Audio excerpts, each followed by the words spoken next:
इस दुनिया में काइजू विशाल और भयानक दानव मौजूद थे, लेकिन इस दुनिया की सबसे अनोखी बात यह थी कि हर साल एक समय आता था जब ये सभी काइजू गहरी नींद में चले जाते हैं। नवंबर से मार्च तक पूरी दुनिया में एक अजीब सी शांति छा जाती है।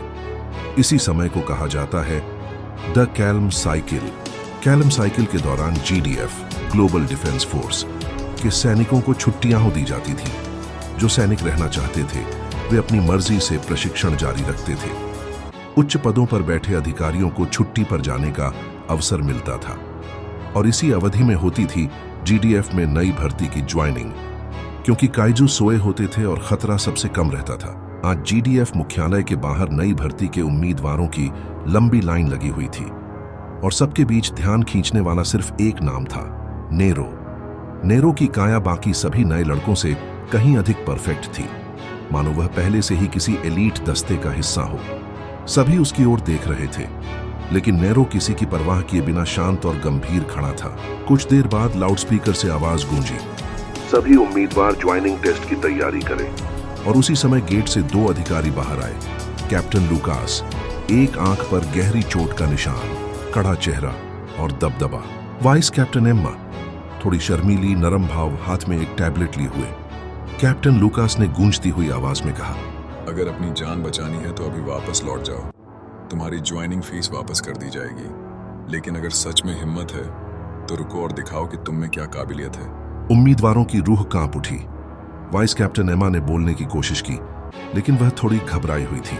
अगर नहीं जाना तो प्लीज लाइन में ही रहे।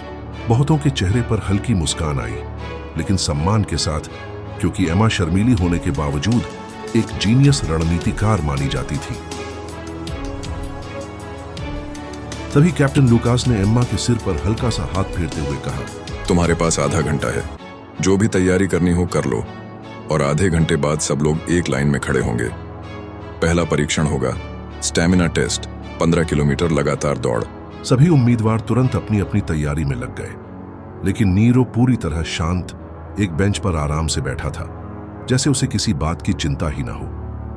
आधा घंटा पूरा होते ही सारे जॉइनीज लाइन में खड़े हो गए। टेस्ट शुरू हुआ, पर उन्हें ग्राउंड में नहीं बल्कि एक लंबे हाल में लगी भविष्य जैसी उन्नत ट्रेडमिल्स पर खड़ा कर दिया गया। नीरो ने हैरानी से पूछा, मुझे लगा था हम मैदान में दौड़ेंगे, यहाँ ट्रेडमिल क्यों? एक हेल्पर ने सीधा जवाब दिया, यहाँ तुम्हारी शारीरिक स्थिति का पूरा डेटा स्क्रीन पर लाइव दिखता है। इसी के आधार पर तय होता है कि तुम जीडीएफ में रहोगे या नहीं। जैसे ही दौड़ शुरू हुई, मॉनिटरों पर नंबर चमकने लगे। ऑफिसर उनकी धड़कन, ऊर्जा, सहन शक्ति और शरीर के सभी आंकड़े चेक कर रहे थे। दौड़ के बीच जिन जिन लोगों ने स्टेरॉयड या स्टेमिना बूस्टिंग दवाइयां ली थीं, उनके केमिकल स्पाइक्स तुरंत पकड़ लिए गए।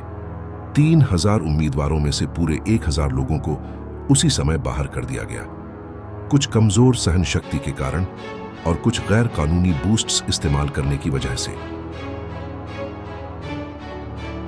स्टैमिना टेस्ट के नतीजे आते ही एम्मा ने नीरो का रिपोर्ट लुकास को दिखाया। सर, ये तो... लुकास ने हल्की सी मुस्कान दी, कोई बात नहीं, आने दो। बाहर सभी जॉइनीज थक चुके थे। कुछ बेंच पर बैठकर आराम कर रहे थे और कुछ एक दूसरे से बातें कर रहे थे।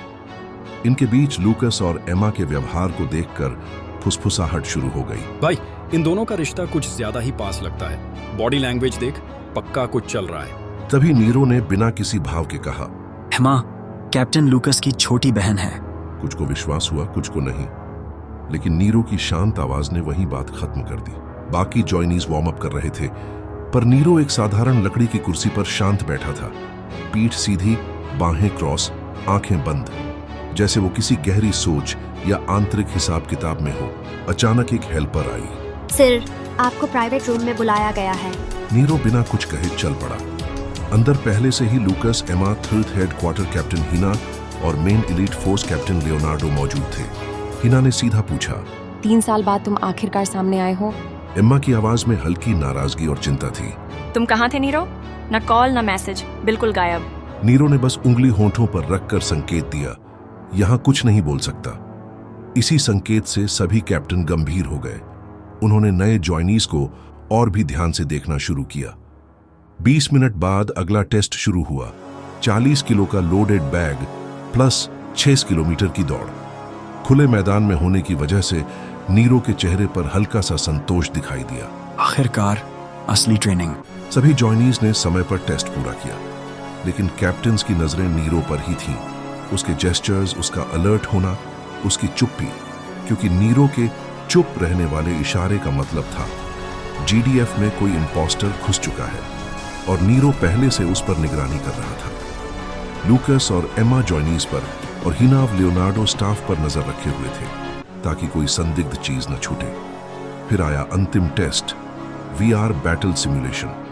2000 में से सभी ने वीआर सेट ऑन कर लिया सिवाय नीरो के। नीरो इंतजार करता रहा जब तक कि सभी सिस्टम के अंदर पूरी तरह प्रवेश नहीं कर गए। जैसे ही सिमुलेशन स्थिर हुआ, नीरो शांति से वीआर एरिया छोड़कर साइड हॉल में चला गया।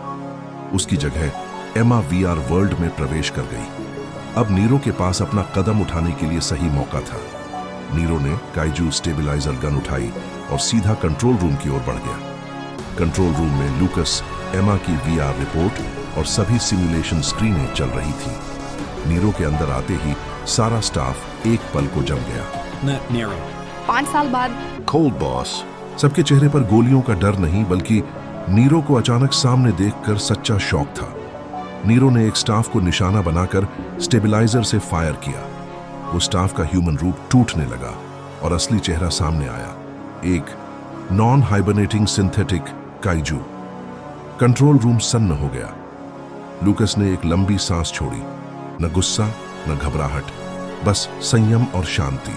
फर्स्ट एलीट फोर्स के कैप्टन कोल्ड बॉस नीरो, ये सब क्या था?